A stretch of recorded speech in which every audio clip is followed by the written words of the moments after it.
শিশুদের রামায়ণ পর্ব 19 স্বামী রাঘবেশানন্দ।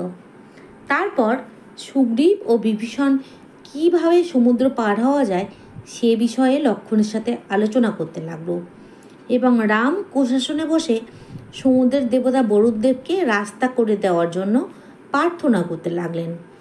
এইভাবে 3 দিন কেটে গেল, কিন্তু বরুণদেবের কাছ থেকে কোনো উত্তর না পেয়ে রাম ভীষণ রেগে গেলেন। সমুদ্রকে শুষে ফেলার জন্য তিনি ব্রহ্মাস্ত্র হাতে নিয়ে ছুটতে যাবেন। ঠিক সেই সময় বরুণদেব ভয়ে উঠে এসে জোড়হাত অনুনয় করে বললেন, নিজের গভীর অজেয় ও ভয়ঙ্কর স্বভাব পরিবর্তন করার ক্ষমতা আমার নেই রাজকুমার। তাই জলকে দুভাগ করে মাঝখানে শুকনো রাস্তা করে দেওয়া আমার পক্ষে অসম্ভব ব্যাপার। আমি আপনাকে অন্যভাবে সাহায্য করতে পারি। আপনি বিশ্বকর্মা পুত্র নলকে দিয়ে সেতু বাঁধান।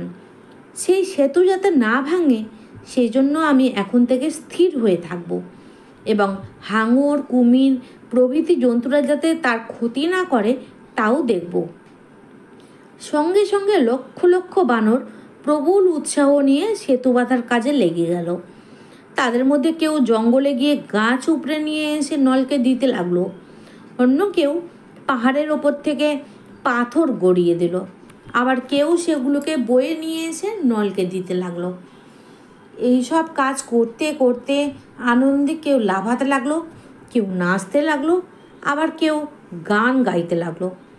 এরকম করে কয়েকদিন তাদের অবিরাম কাজ চলল। নল কি আশ্চর্য কারিগর! ভালো করে মাপযোগ করে সেই গাছ পাথর দিয়ে মাত্র 6 দিনের মধ্যে সে 100 যোজন লম্বা একটা সুন্দর সেতু তৈরি করে ফেলল। রাম সকলকে নিয়ে সেই সেতুর ওপর দিয়ে সমুদ্র পার হয়ে লঙ্কায় এসে উপস্থিত হলেন। রাম অঙ্গদকে বললেন, রাজকুমার, রাবণের কাছে গিয়ে আমার সংবাদ দিয়ে এসো। সেই কথাই অঙ্গদ এক লাফে রাবণের রাজসভায় এসে হাজির। নিজের পরিচয় দিয়ে রাবণকে সে বলল, আমি শ্রীরামচন্দ্রের দূত অঙ্গদ। তোমার মৃত্যুর সময় তাড়াতাড়ি এগিয়ে আসছে, এখনও সময় আছে।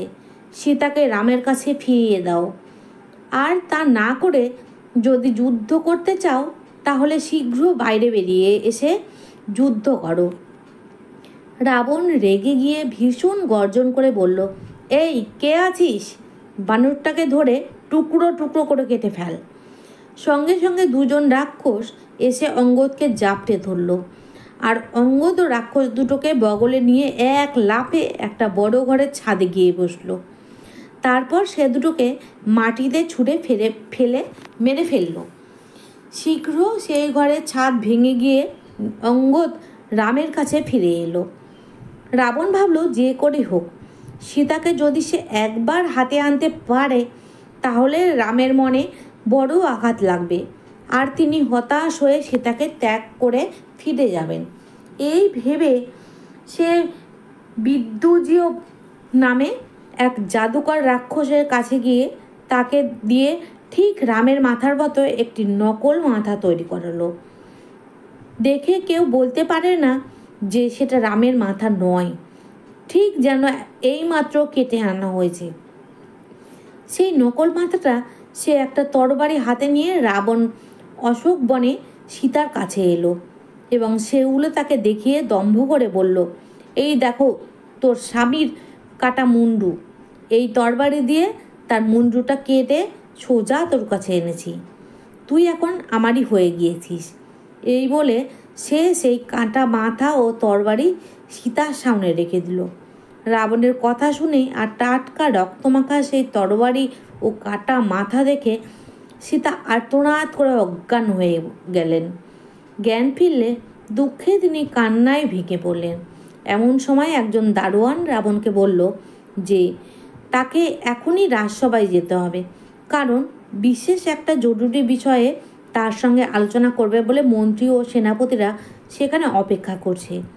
সেই কথা শুনে রাবণ তাড়াতাড়ি সেখান থেকে রাজসভায় চলে গেল। রাবণ চলে যাওয়ার সঙ্গে সঙ্গে সেই নকল মাথা ও তরবারিটা অদৃশ্য হয়ে গেল।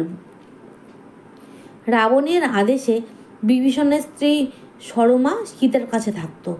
সে তাকে সান্ত্বনা দিতে লাগলো। এমন সময় একটু দূরে বানরদের গর্জন শোনা গেল। তখন সীতার মনে খুব আনন্দ হলো।